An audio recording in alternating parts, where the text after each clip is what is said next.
Welcome to the Management Minute. I'm Becky Amble, and I wanted to share ideas on progress or perfection. And it's something that we can think about making a choice. I remember a number of years ago when I was reading an article about perfectionism and was learning that it was a self-defeating behavior. So recently, when I was in a program with Mary Morrissey and she talked about this, it brought back some memories. And there are some serious consequences to perfectionism. It causes anxiety, depression, doubt, procrastination, analysis paralysis, impairs our decision making. Any of these can be an issue in business, so we need to be aware of this type of behavior. Paul Hewitt and Gordon Flett came up with 3 different types of perfectionists, and it helps us sort this out, I think, so I'm going to share that with you. First is the self-oriented perfectionist, and this person adheres to strict standards while maintaining strong motivation to attain perfection and avoid failure. Engage in stringent self-evaluation. Other oriented perfectionists set unrealistic standards for significant others like co-workers and partners and spouses and children, coupled with a stringent evaluation of others' performances. Socially prescribed perfectionists believe that others hold unrealistic expectations for their behavior and that they can't live up to this, and experience external pressure to be perfect, believe others evaluate them critically. So once again, number 1, self-oriented perfectionists put the high standards on themselves.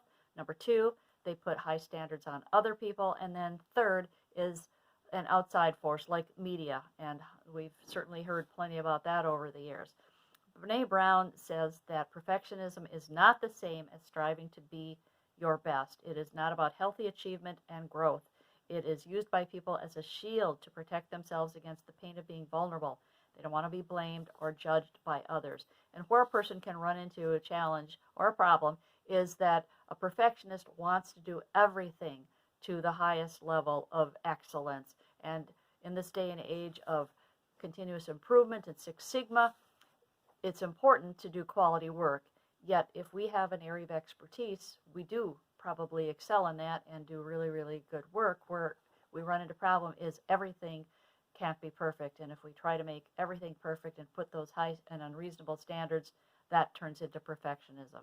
So there's some ideas I wanted to share with you that hopefully, if this is an issue that you are challenged by or others that you work with are, you might have some ideas that you could use. So the first thing that I have done is I set a time limit. If I'm working on something and I just don't seem to be making progress, or if I even can't get started, I will give myself 5 or 15 minutes, one or the other, and I will just say I'm going to do everything I can in 5 minutes, and then I will just set the timer and I will go.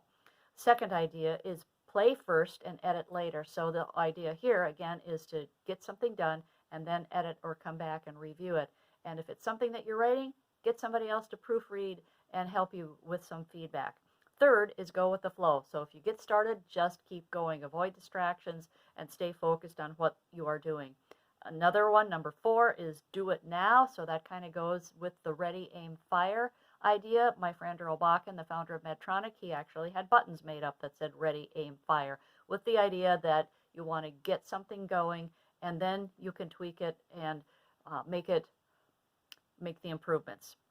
5th, get it done. So again, very similar. Take the project or the issue that you're working on and just get it done. 6th, set some healthy goals. So again, with a perfectionist attitude, you set unreasonable expectations and goals, and it's real important to set realistic ones. That doesn't mean they aren't going to be high, and it does mean it's not going to affect every single thing a person does. So back to the beginning, choose. Is it going to be progress or is it going to be perfection? And people that are successful choose progress.